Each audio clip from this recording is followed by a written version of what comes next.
తాకట్లో ఉన్న మీ బంగారాన్ని విడిపించి ఆ రోజు ఆన్లైన్ రేటుకి కొంటాం. Sharma gold company.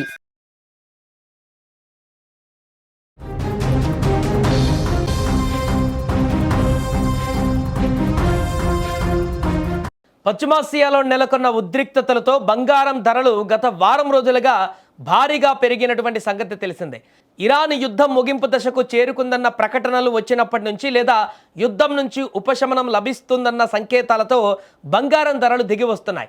ఇక ఇరాన్ దాడులు పెంచుతున్న సంకేతాలతో బంగారం ధరలు ఇప్పుడు భారీగా పెరుగుతున్నాయి. ఇలా బులియన్ మార్కెట్ పైన పశ్చిమాసియా యుద్ధ ప్రభావం తీవ్రంగా ఉంది. ఎప్పుడు ఏం జరుగుతుందో తెలియని పరిస్థితి. అయితే గత వారం నుంచి భారీగా బంగారం పెరిగినటువంటి ధరలతో కొనుగోలుదారులు బెంబేలెత్తిపోతున్నారు. పసిడి ధర మరింత పెరుగుతుందనేటువంటి ఆందోళనలు కూడా నెలకొన్నటువంటి ఈ పరిస్థితుల్లో ఇప్పుడు భారీ ఊరట లభించింది. గత 2 రోజుల నుంచి బంగారం ధరల్లో ఏ మార్పు లేదు. కానీ ఇవాళ గ్లోబల్ మార్కెట్లో పసిడి ధరలు భారీగా పడిపోయాయి. ఆ ప్రభావం దేశీయంగా కనిపిస్తుందని అంచనా వేస్తున్నారు. ఈ క్రమంలో హైదరాబాద్ బులియన్ మార్కెట్లో 22 అదేవిధంగా 24 క్యారెట్ల బంగారం ధర ఎంత ఉందో ఒకసారి పూర్తిగా మనం తెలుసుకునేటువంటి ప్రయత్నం చేద్దాం. ఇక ఇవాళ తగ్గినటువంటి బంగారం ధరల ప్రకారం 24 క్యారెట్ల 10 గ్రాముల గోల్డ్ రేట్ 1800 రూపాయలు తగ్గి 1,49,130 రూపాయలకు చేరుకుంది. అదే సమయంలో 22 క్యారెట్ల 10 గ్రాముల పసిడి ధర వచ్చేసి 1,600 రూపాయలు తగ్గుదల కనిపిస్తూ 1,36,700 రూపాయలకు పలుకుతోంది. అయితే వెండి ధరల్లో మాత్రం ఎలాంటి మార్పు లేదు. కేజీ సిల్వర్ రేటు 2,55,000గా కొనసాగుతుంది. ఏదేమైనా కూడా గత వారం రోజుల నుంచి క్రమంగా పెరుగుతూ వస్తున్నటువంటి బంగారం ధరలు ఒక్కసారిగా భారీగా వేల సంఖ్యలో తగ్గుదల అనేది కనిపించడంతో కొంత ఇప్పుడు బంగారం కొనుగోలు చేయాలనుకున్నటువంటి వారందరికీ కూడా ఉపశమనం లభించినట్టుగా మారింది.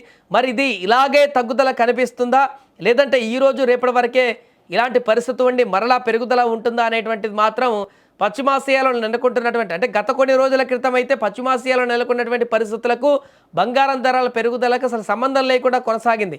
అక్కడ అంత ఉద్రిక్త పరిస్థితులు ఉన్నా కూడా అంతకుముందు వారం కంటే ముందు వరుసగా తగ్గుతూనే వచ్చింది బంగారం ధరలు కూడా. కానీ ఈ మధ్యకాలంలో జరుగుతున్నటువంటి పరిస్థితుల కారణంగా అంతర్జాతీయంగా నెలకొన్నటువంటి ఆర్థిక అనిశ్చితుల కారణంగా మరలా బంగారం రేటును పెరిగేటువంటి పరిస్థితికి కారణమయ్యాయి. కానీ ఈరోజు మాత్రం ఒక్కసారిగా భారీ తగ్గుదల కనిపించింది.